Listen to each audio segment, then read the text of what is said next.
This is snack tayo guys. Ayan. Sinapot. Kapag ganitong trabaho guys, nasa bundok ka. Yun lang, bundok, walang tindahan. Dapat may dala ka ng snackan. Ano? Kasi wala naman dito mabibili yan, oh. Nakakagutom dito sa bundok.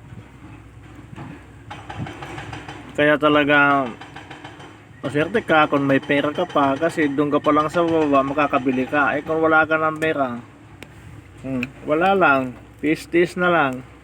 Ayan, wala kang mauutangan dito, wala kang mabibilhan dito.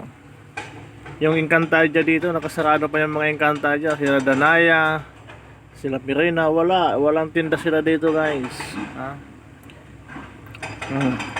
Ganitong panahon, nakasarado ang Encantadia, kaya wala kang makukuha dito ang nagtitinda. Ayan.